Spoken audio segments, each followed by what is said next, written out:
Okay, thank you, and welcome to Structure, Function, and Restricted Diets. Can they be related? My name is Renee Roy Hill, and I'm speech language pathologist and Talk Tools lecturer. And today we're going to talk about how when we are starting a feeding program, how to look at multiple areas of a feeding assessment. And we'll just go ahead and get started. Here's my financial disclosure. You can read that at your discretion. I want to start out with why this webinar. That's probably one of the reasons that I decided to teach this particular 2-hour presentation. I typically don't teach feeding courses, although our OPT1 and our diagnostic course, they all have feeding in them. This is my first course on feeding in general.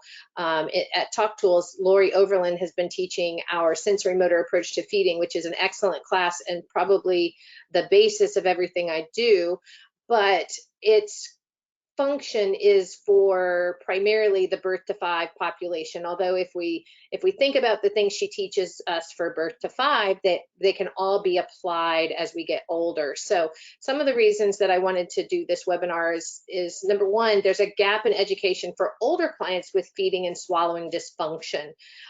There's lots of individual courses that teach one area of feeding. So we might learn about a sensory approach or a behavioral, or learn about dysphagia and swallowing, but there's not really any courses, especially for our older children, 5 and up, that addresses all of the things that we need to be thinking about with feeding. And so my hope is that as we go through this 2-hour presentation, our hope is to eventually make this possibly a bigger course. So I would love to have your feedback at the end of the presentation on whether you feel like this is an area that maybe we need some expanding on.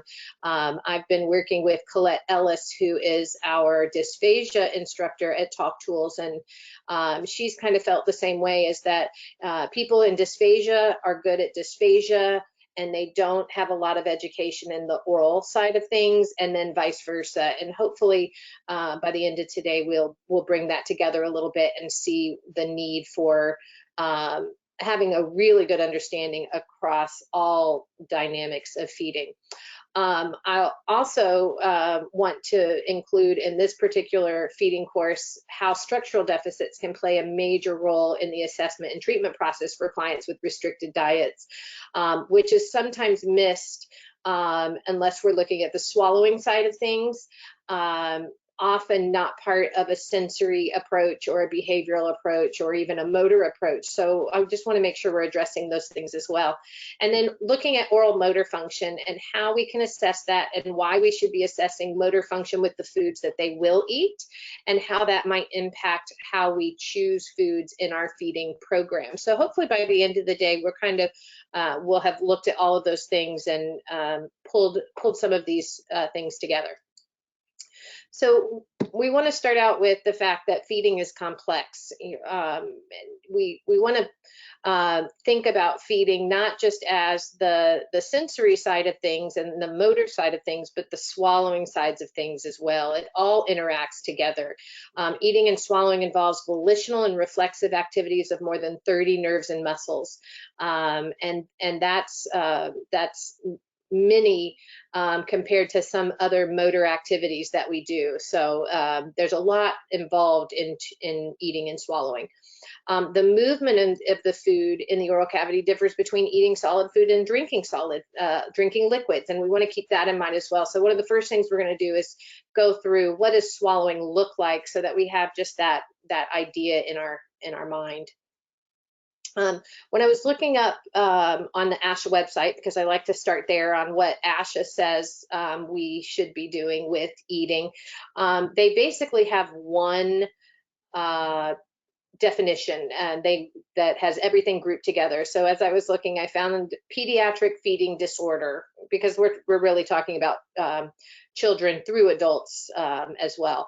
Impaired oral intake that is not age appropriate and is associated with medical, nutritional, feeding skill and or psychological dysfunction. So in our definition, we can recognize that it could cover all kinds of domains. It may not be just one, and we need to make sure we're looking at those things as we're doing our assessments and developing our therapy plans. So when we think about feeding in general, there's different diagnoses that we often use, and a lot of times we're trying to box kids into one area. What's the most obvious for that particular client, or sometimes what is the easiest to see? So if we kind of break these down, oral phase dysphagia. This is what we also call oral preparatory disorder or an oral motor feeding disorder, where the problem is in the oral phase. And we're going to talk about what that oral phase looks like in just a minute. But some clients have the problem is there, and we need to think about what's happening and why it might be there.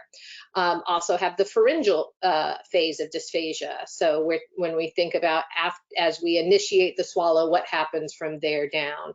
And then we can have clients that have both an oral phase and a pharyngeal phase. And I will say that oftentimes when there is an oral phase problem, that can often lead to a pharyngeal phase problem as well. So a lot of times those go hand in hand.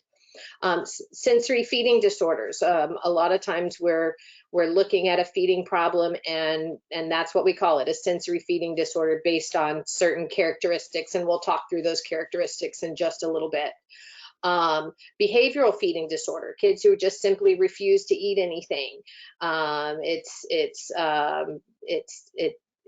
Is led by a behavioral problem. We might say some kids on the autism spectrum who have food aversions, it might be a behavioral issue. And so then often it's treated from a behavioral side of things. We're going to make them eat it. We're going to figure out how to reinforce eating. And then we have the last box, the blue box, self-limiting diet. Kids who are picky eaters, and we can see this across a variety of different types of kids with special needs, as kids with specific diagnoses, as well as typical kids who just have a limited number of foods. And we also might call that selective eating as well. So under the umbrella of self-limiting diets. And we're going to also talk about ARFID that has started to pop up as a diagnosis as well. So we're going to look at each one of these individually, and then we'll talk about our assessment. So let's just talk a little bit about the stages of swallowing. And in those stages of swallowing, several things have to happen. So if we think about the oral phase in general, and we think about this with chewing, food is chewed, it's mixed with saliva to become a soft consistency called a bolus. The tongue then moves the bolus towards the back of the mouth. So that's the generic description of what happens in the oral phase. It's all of the manipulation with the jaw, the lips, the cheeks, the tongue that help us get the food ready and for swallowing. There are different stages of swallowing, and remember that we said before that swallowing liquids is different than swallowing solids. So we're going to go through what happens with liquids first, and then we'll talk about what happens with solids. When they break down the swallowing of liquids into steps, the first step is called the oral preparatory stage, and this is where the liquid bolus is held in the anterior part of the floor of the mouth or on the tongue, so it kind of spreads all over. The tongue is pressed against the hard palate within the dental arch. The oral cavity is sealed posteriorly by the soft palate, so we're holding all the liquid in the oral cavity with the tongue coming up around and the soft palate going up to prevent the leaking, to prevent the liquid from leaking into the oral pharynx before the swallow. So that's all getting the food prepared in the oral cavity for the swallow. The next step is the oral propulsive stage. So this is where we're going to start moving the liquid. The tongue tip rises, touching the ridge of the hard palate just behind the upper teeth, while the posterior tongue drops back. So here we had everything kind of cupped. Now we're going to open up and the back is going to drop. The surface of the tongue then moves upward, expanding the area of the tongue-palate contact from anterior to posterior, and the liquid is squeezed back along the palate to the pharynx. So this is what we call the propulsive stage, where we're moving that liquid back, and that's the actual swallow itself. Okay, and then the liquid goes down.